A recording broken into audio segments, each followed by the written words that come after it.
Muy bien, apreciados hermanos, estamos comenzando entonces esta semana especial denominada La Odisea, Crisis y Victoria.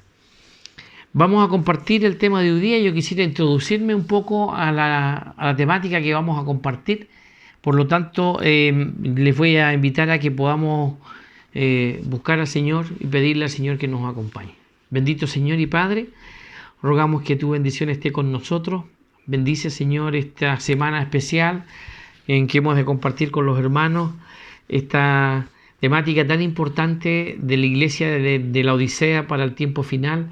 Sabemos que este es un mensaje especial para los días nuestros, Señor, en los tiempos finales de la historia de este mundo. Rogamos que el Espíritu de Dios pueda guiarnos en todo lo que vamos a hacer. Lo rogamos y lo pedimos en el nombre de Jesús. Amén. Muy bien, vamos a compartir entonces el tema de hoy día, que lleva como título Identificando a la iglesia de la Odisea. O sea, hoy día vamos a identificar a quién va el mensaje que vamos a compartir.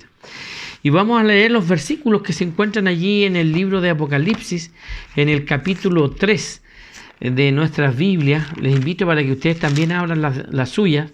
Y en el versículo 14 al 22 dice la palabra del Señor.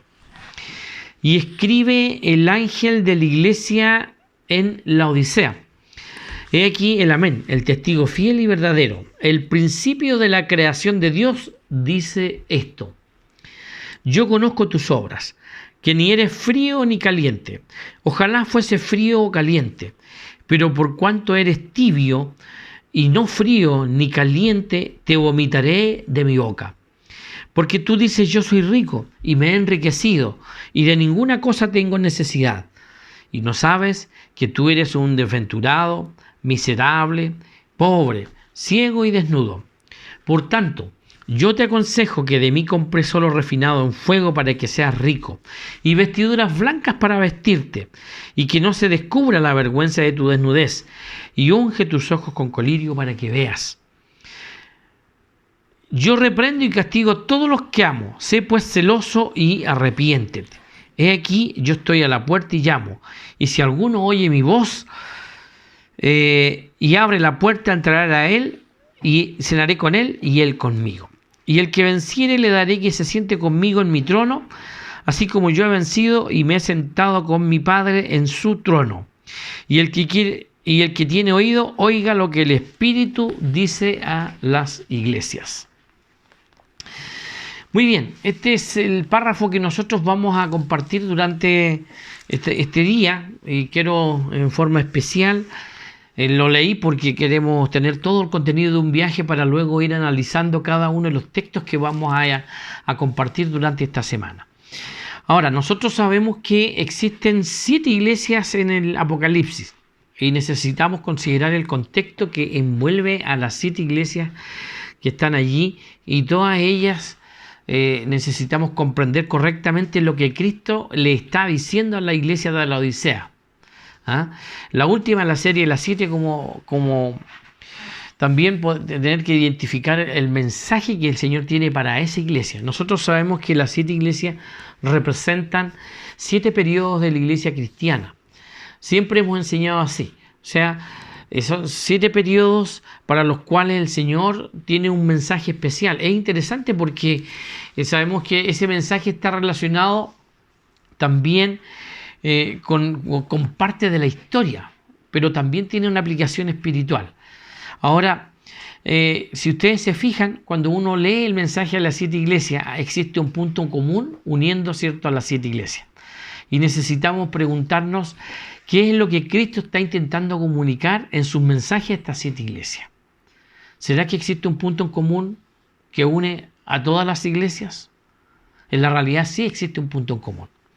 Ahora, si ustedes se fijan y vamos al Apocalipsis ahora y leemos desde el capítulo 1 mismo, o del capítulo 2 donde comienza el mensaje a las 7 iglesias, nos vamos a fijar que el Señor comienza diciendo a las iglesias, yo conozco tus obras. Y entonces, y Él prosigue repitiendo las mismas palabras a cada una de ellas.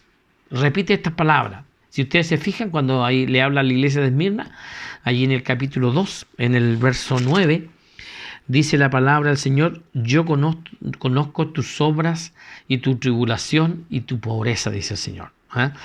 Y lo dice también a la iglesia de Pérgamo, le dice a la iglesia de Pérgamo allí en el capítulo 2, en el verso 13, dice: yo conozco tus obras, donde moras y dónde está el trono de Satanás, dice, ¿no? Y dónde habitas. Y a Tiatira también en el capítulo 2, en el verso 19, le dice: yo conozco tus obras y amor y fe y servicio. A Sardis en el capítulo 3, en el verso 1. A Filadelfia en el capítulo 3, en el verso 8. Y por último, a la iglesia que nosotros ya queremos compartir y estudiar en esta ocasión, que es la iglesia de la Odisea. También el Señor le dice lo mismo: yo conozco tus obras. Ahora nace una pregunta después de decir esto. Dice: ¿cuál es el propósito de Cristo con esta frase común? Ahora, nosotros sabemos una realidad, que Dios es el que nos conoce a nosotros como somos. Dios conoce tu vida, Dios conoce lo más íntimo. Quizás tus seres queridos, los amigos, tus compañeros de trabajo, de estudio, no conocen la realidad que tú vives plenamente como la conoce Dios. Esa es una realidad que nosotros no podemos negar.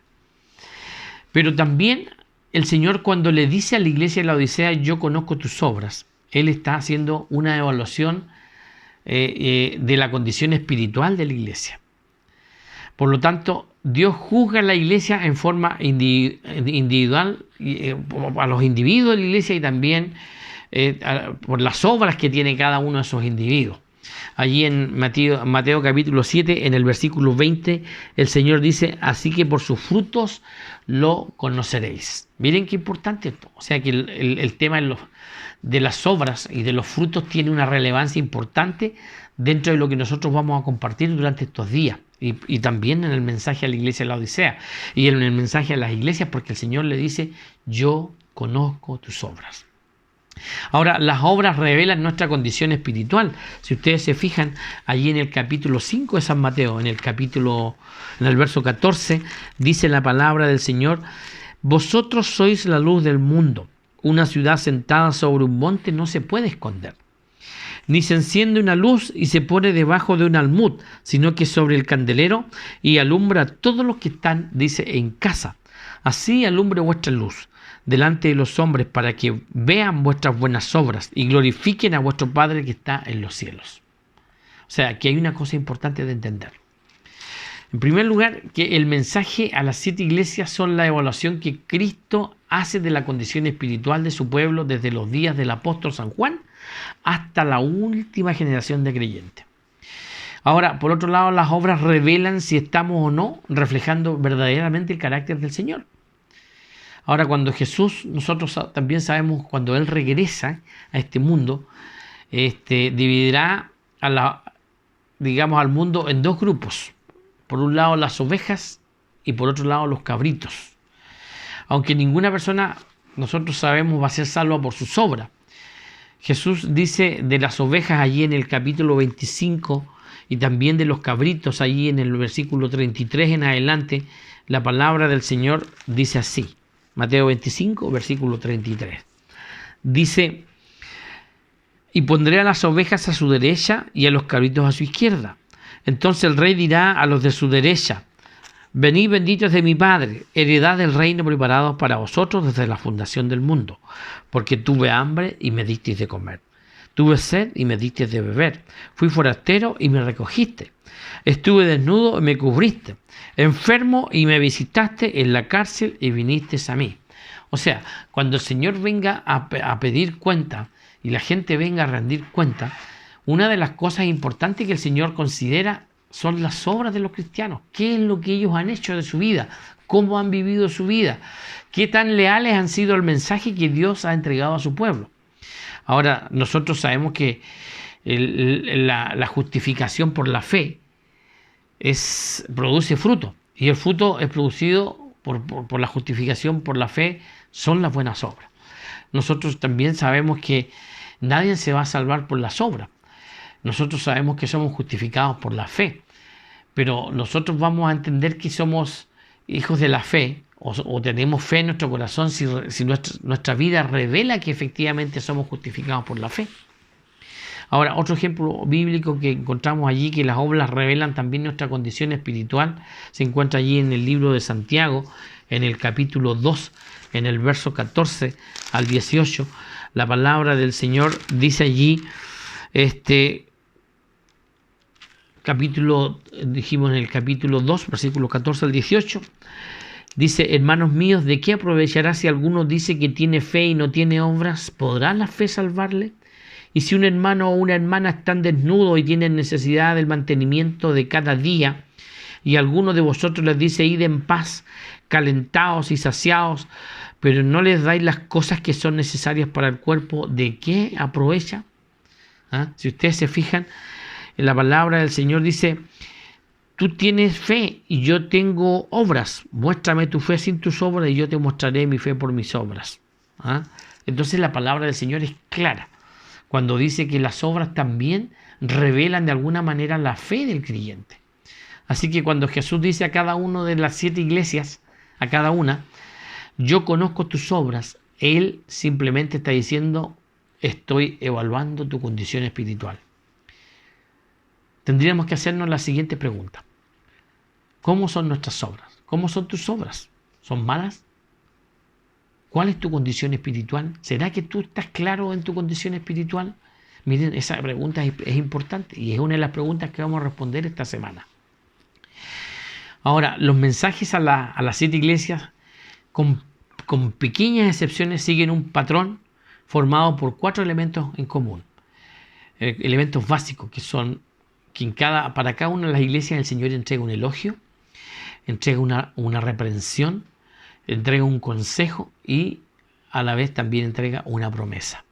Pero es interesante porque cuando uno mira a la iglesia de la Odisea no tiene ningún elogio y además recibe una severa reprobación de Dios, una reprensión fuerte. Sin duda que el mensaje a la iglesia de la Odisea es un mensaje que no todos quieren escuchar, y ya lo voy a explicar a medida que vayamos avanzando durante estos días. ¿A quién se aplica el mensaje a la iglesia de la Odisea? ¿A quién se aplica? Cuando nosotros vemos lo que dice Ellen White, ella escribe en el libro Joya de los Testimonios, en el primer tomo, en la página 327, en el párrafo 1, dice así. Miren lo que dice cuando ella habla acerca de a quién se dirige el mensaje a la iglesia de la Odisea. Dice: el mensaje a la iglesia de la Odisea es una denuncia devastadora y se aplica al pueblo de Dios en la actualidad. ¿A quién dice que se aplica? Al pueblo de Dios. Ahora, el mensaje de la Odisea, dice ella, sigue diciendo ahí, pero ahora en el libro de Testimonios Selectos, en el tomo 3, se aplica al pueblo de Dios que profesa creer en la verdad presente. La mayoría de ellos son profesos, tibios, tienen nombre, dice, pero no celo. Mire qué cosa también, Ahí el comentario bíblico adventista en el tomo 7, en la página 972, dice: el mensaje para la iglesia de la Odisea es sumamente aplicable para nosotros como pueblo. O sea, este mensaje en primer lugar viene a nosotros, a la iglesia adventista del séptimo día. Yo he escuchado muchas veces decir a gente y a personas que la iglesia adventista es la Odisea. En realidad, yo más que decir que la iglesia adventista es la Odisea, yo prefiero decir que el mensaje que Dios tiene para la Odisea es un mensaje que va directamente relacionado con la iglesia adventista, o está directamente relacionado para ella el mensaje. Ahora, en el comentario bíblico adventista, en el tomo 7, en la página 975, dice: ha estado resonando el mensaje a la Odisea. Tomad este mensaje en todas sus fases y propagadlo a la gente, doquiera la providencia abra el camino. La justificación por la fe y la justicia de Cristo son los temas que deben presentarse a un mundo, dice, que perece. Miren qué importante lo que estamos diciendo. O sea, si hay una iglesia para la cual este mensaje tiene que ser entregado, esa iglesia es la iglesia adventista. Pero vamos al capítulo 1. Yo quiero que podamos comprender el mensaje en toda su dimensión, y para eso tenemos que ir al contexto también en el que está escrito. Cuando Jesús se presenta con un nombre especial para cada una de las iglesias. Para cada una de las iglesias hay una forma distinta de presentarse. Cuando el Señor le habla a las iglesias, le entrega el mensaje, antes de hablarle, Él se presenta. Y Él se presenta de una forma. De una forma especial, diferente al hablar a cada una de las 7 iglesias. Un nombre que se conecta con el mensaje para aquella iglesia en forma especial. Por ejemplo, allí en Éfeso, cuando le habla a la iglesia de Éfeso en el capítulo 2, en el verso 1, dice: aquel que conserva en la mano derecha las 7 estrellas y que anda en medio de los 7 candeleros de oro. O sea, esa es la forma como se presenta a la iglesia de Éfeso. A la iglesia de Esmirna, él se presenta como el primero y el último, el que estuvo muerto y vivió, y volvió a vivir. A la iglesia de Pérgamo, el Señor se presenta como aquel que tiene la espada aguda de 2 filos. Eso lo dice Apocalipsis 2:12. A la iglesia de Tiatira se presenta como el Hijo de Dios, que tiene los ojos como llama de fuego y los pies semejantes al bronce bruñido. Eso lo dice Apocalipsis 2:18. Ahora, a Sardis le dice aquel que tiene los 7 espíritus de Dios y las 7 estrellas. A Filadelfia se presenta como el santo, el verdadero, aquel que tiene la llave de David, el que abre y ninguno cierra, y el que cierra y ninguno abre. Y por último, está la presentación que hace a la iglesia de la Odisea, cuando le dice que yo soy el amén, el testigo fiel y verdadero, el principio de la creación de Dios. Ahora, yo tengo una pregunta que hacer. ¿Por qué será que el Señor Jesús se refiere a sí mismo a través de esos 3 títulos cuando habla a la iglesia de la Odisea? Porque ahí menciona 3 aspectos: el amén, el testigo fiel y el principio de la creación de Dios. ¿Qué relación tienen esos 3 títulos con su mensaje para nosotros y con nuestra condición espiritual? Porque tiene que haber un mensaje detrás de todo esto. Yo les decía que cuando el Señor se presenta de una forma, es porque Dios quiere a la vez entregar un mensaje con su presentación. Ahora, sin duda que el Señor, nuestro Padre, ciertamente nos hará comprender todo eso a través del poder del Espíritu Santo durante estos próximos días que vamos a compartir. Yo estoy haciendo una introducción solamente. Queremos introducirnos al mensaje a la iglesia de la Odisea, porque Dios tiene un mensaje, apreciados hermanos, para cada uno de nosotros, pero en forma especial para la iglesia adventista. Miren que quede claro lo que estoy diciendo. Y entonces el Señor entrega este mensaje a la iglesia, y lo hace de una manera especial. Ahora, el mensaje laodiceano, aunque trae una severa reprensión, también inspira esperanza y entusiasmo para el pueblo de Dios. Porque nosotros hemos titulado esta semana La Odisea, Crisis y Victoria. Así se llama, digamos, el título de esta semana. Claro, porque la iglesia en un comienzo, la iglesia del tiempo del fin, efectivamente tiene que vivir una crisis y pasa por una severa crisis.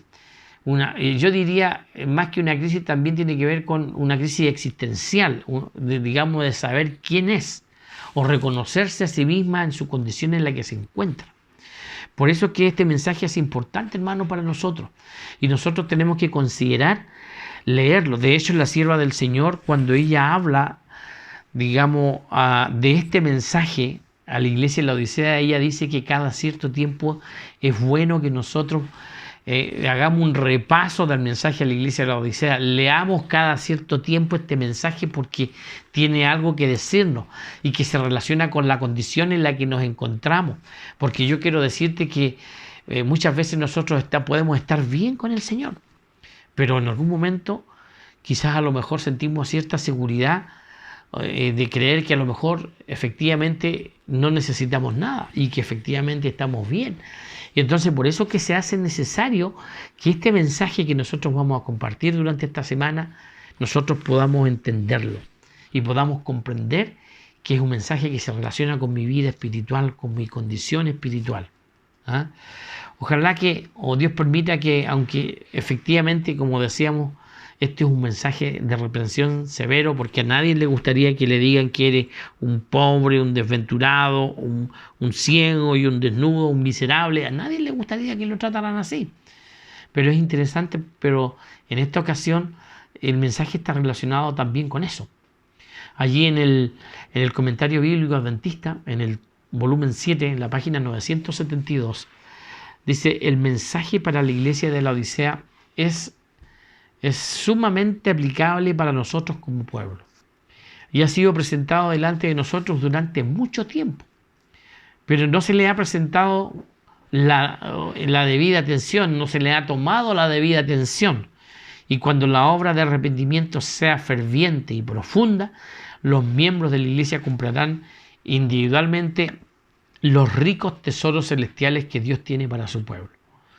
Ahora, yo quiero también que la bendición alcance para nosotros, porque como decíamos, crisis, pero también por otro lado, victoria. Eso significa que Dios tiene un mensaje también de victoria para nosotros como pueblo, y el Señor quiere derramar la bendición para sus hijos. Tenemos que recordar también que la presencia de Dios está con nosotros todos los días de nuestra vida. El Evangelio según San Mateo se destaca porque dice: el reino de los cielos está aquí. Y nosotros sabemos que el reino de los cielos está aquí, o vislumbres del reino de los cielos están presentes.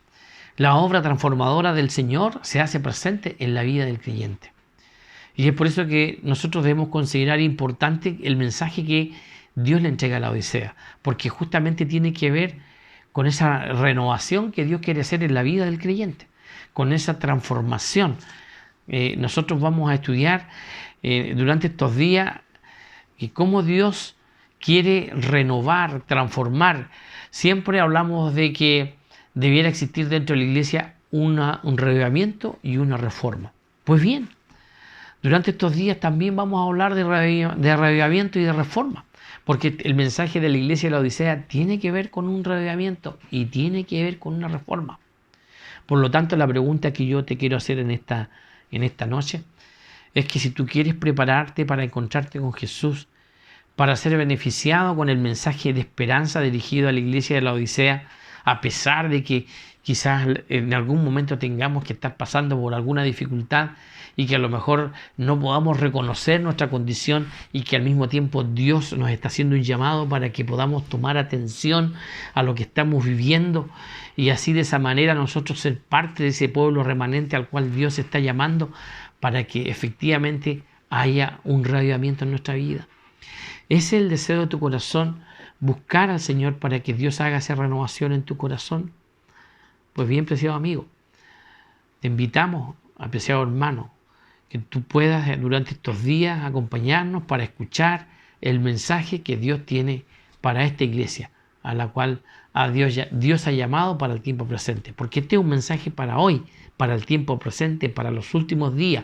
Recordemos que las 7 iglesias son 7 periodos que representan la historia del cristianismo, y nosotros estamos viviendo en la última, en la iglesia de la Odisea. O sea que estamos viviendo en el tiempo del fin. Así que el desafío está hecho.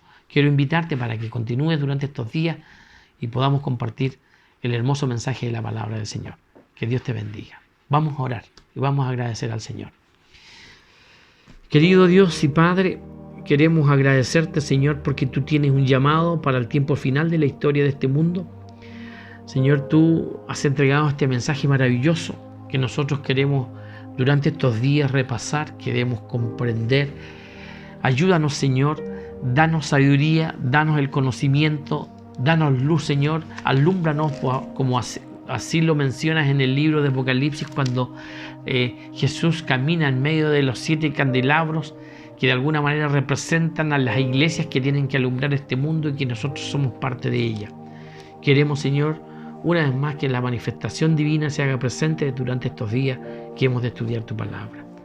Lo rogamos y lo pedimos en el nombre maravilloso de Jesús. Amén.